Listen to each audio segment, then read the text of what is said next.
right, Joanne with Keep Oregon Well. I am sitting here with Dollskin. Hello, ladies. We're at the Vans Warped Tour, interviewing bands and musicians and just talking about mental health and mental wellness. And I'm so happy you guys stopped in today. First up, we always do a check-in. You can do this is what we do in like our meetings and stuff. And I'm going to do this with you guys because it's really fun. You can say your name and how you're feeling today. And it can be a one word or it can be like a short sentence. Okay, so I can start. My name is Joanne and I'm feeling rather excited and hungry. My name is Sydney, and I'm feeling rather happy and well-fed and hot. My name is Megan, and I'm feeling overwhelmed. I already have. Okay, so my name is Alex. Today, I would agree with the well-fed. Definitely tired, but super energetic at the same time. I guess that's like excited, energetic, I guess. Hello, my name's Nicole, and I'm feeling very sore and excited, but really sore. And like I can't walk, but it's fun. I can't walk. Well, great. We call those community check-ins, and it's always nice to kick off a conversation with those. You guys, is this your first time at Warped Tour? Yes? Awesome. Well, right. So that's a cool question. So have you guys like been fans of what like and then just like how does that feel to be able to knock that off a check mark? I didn't think that I'd be doing this before I even turned 18. I thought maybe we'd get like I don't know, a local show or something with Warped Tour, but it's really exciting. We're on one of the big stages. That's freaky for me. Yeah. Like, super surreal. It still doesn't really feel real. I'm like, we've played 2 shows already. I'm like, I feel like they should kick in by now. But it's just like, sometimes I'm like standing backstage and I'm like, oh, that's right. Wow. This is I used to be out there and now I'm doing something that I never thought I'd be able to do, you know? It's crazy. It's very cool. Is that so getting to where you guys are at right now, which congratulations. That's awesome. Does that, like I said before, we are a mental advocacy program and podcast and video vlog stuff. Has the process of going from the outside looking in to being now on the inside looking out, has that done, has your mindset changed at all of being like either more of be like, oh, I have to be a little bit more professional, or like my words have meaning now, like your music is clearly touching people. How does that feel internally? Remember like everything we're doing, it's just like I think about like, okay, I used to be in everyone else's places, like all the people that come up to our merch tent, like I vividly remember going up to bands' merch tents and just being like shaking. And it's like it's weird because like the 4 of us, like I don't know, we're like dumb and just like I don't know, it's just crazy that people like are so excited about it, because I remember feeling that way about other bands, and it's just like always just be so kind, and like we always like thank you, because it's just like without our fans, so it's just, Yeah. No, it's really kind of like crazy. I don't know. I don't even know how to like explain it. Like now being on the inside looking out, it's like I feel like I don't know. There is a lot of pressure. There is a lot of pressure to be perfect. There's so many people looking at you. Whether it be on stage or whatever. But you kind of have to be at peace with knowing that you're still human, and that like being comfortable showing your crowd and your fans that you're still human, that you do make mistakes, that you do say wrong things, that you do wrong things on stage, and that's something that like I've always been trying to like keep in my head, is that like, I'm still human. I know that sometimes there's been times where I've seen bands mess up and I was like, oh, that was lame or whatever, but I'm like, no, it's not. You're human. You gotta be able to make mistakes, and having the pressure will really mess someone up. So yeah.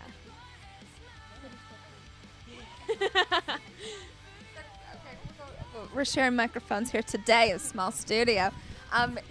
There's, since we do talk about mental health and stuff, is, I'm a comic, I'm a stand-up comic. I've gone through bouts of it, and it comes out in my stand-up, in my jokes. How does your music reflect? Is it more other tidbits of your guys' personal life intermittent in it? And if anyone wants to expand on that, please feel free. I just want to talk about 2 of our songs on our last album real quick that I wrote the lyrics to. I wrote the lyrics to our song Blind and to our song So Much Nothing. My sister went through a period of time, like 6 months, where she was mute because she didn't want to talk. She felt like everything she said was really, I don't know, that she said everything wrong, you know? And so she literally did not talk for like 6 months, which was really hard for everyone, like including her, you know, and all of us, like my whole family, like we're really close, you know, like my whole family, we're really close. We all encourage each other to talk to each other. I have a really supportive family, which is why anything I've gone through or she's gone through has been really easy to get over, you know. But it was really, I feel like, hard for me because I was so used to like being able to talk with my sister and hang out with her all the time, and now like on my birthday she handed me a handwritten note instead of telling me happy birthday, you know, and then when I tried to write her something, you know, because I was like, oh, okay, I'll like try to be on the same page as you, yeah, and so I wrote her something. She was like, and she wrote me back, she was like, why don't you just say it? And I was like, why don't you just say it, you know? And so she wrote me a list of things that, like, after she kind of was getting over, you know, kind of getting out of it, which is a funny story. The first time I heard her talk in 6 months was she put an open bag of gummy bears into my bag, and she's like, sorry, it's open. They might spill everywhere. And I literally, I did like a double take. I'm like, you just spoke. Like, I almost forgot what her voice sounded like. It was crazy. It was crazy. And so she wrote me a list of things that people said to her while she was mute. And one of the things that like stood out to me on the thing was it said, like, I think it was my dad that said, lighten the fuck up, you know. Sorry, I'm not okay. But so I kind of, originally the song was named like Light or whatever, but I kind of wrote the chorus, which goes, you need to light, or no, one of the verses or whatever, it says, you lighten up now, darling. I kind of wrote the whole song about my sister. You know, I actually, before it became a song, most of that song was like in a note to my sister or whatever. So yeah, no, that song's really about my sister and about like, it's like, Justin, we can get through this, you know, like, just talk to me, like, and I'm just talking about So Much Nothing real quick. Oh. No.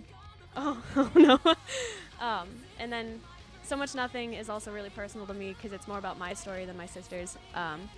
It is about a point in time in my life when I was on Lexapro for depression. After I got out of a treatment center for a week, they put me on Lexapro.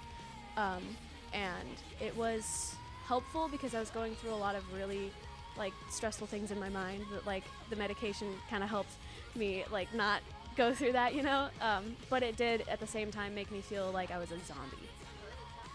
Yeah, no, I was like, it got to the point where I was like, wow, I just feel like I'm not living, you know, and I saw everyone around me like crying about things, and I was like, I feel like I don't even have, like, I miss being sad. I miss being able to be sad.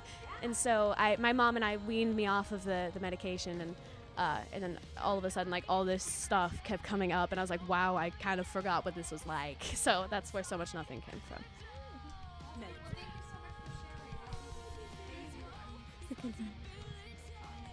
Hey.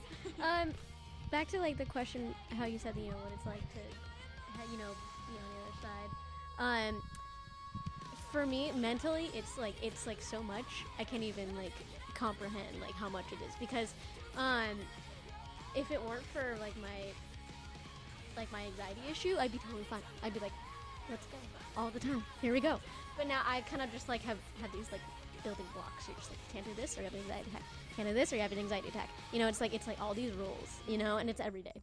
So it's just like, sometimes, you know, I won't be like my 100% because I'd be like, well, if I don't take a nap right now, I'm gonna have an anxiety attack, you know. And then I do have one, and it's like, you know, it'll start and it'll just, you know. Yeah, yeah, that's what this whole thing is.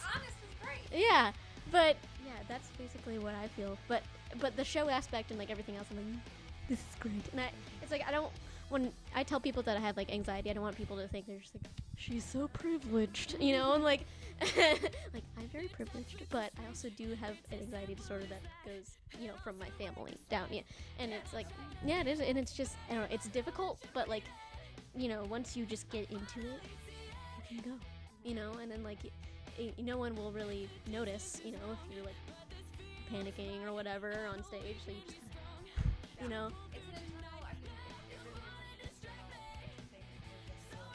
Mm-hmm. it's hard for an outside perspective, so it's really meaningful when people get to share their internal, like, I call them butterflies.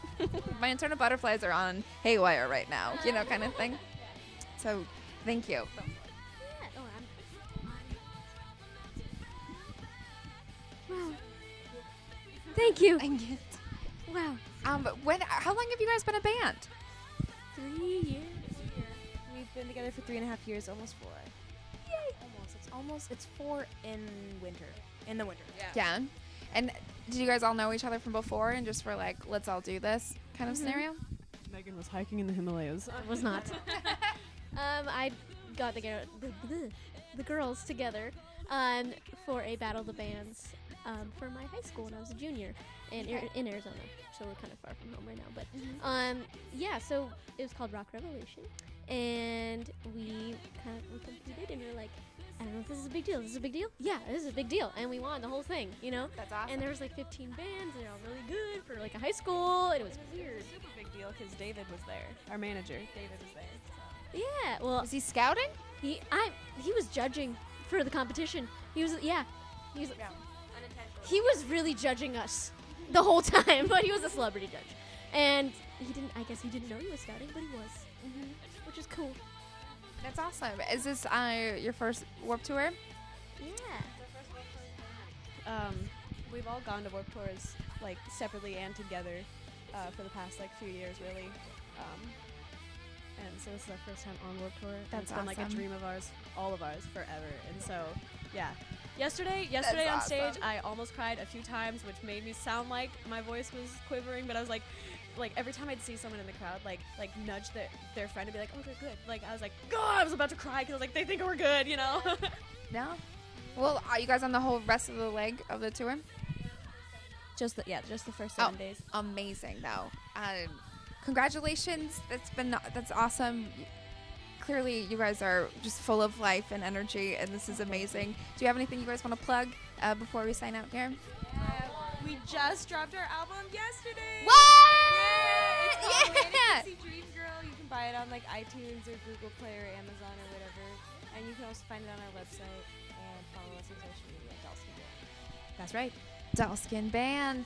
All right. Thank you guys so much for sharing your stories with us, and congratulations, and keep powering through, and female power.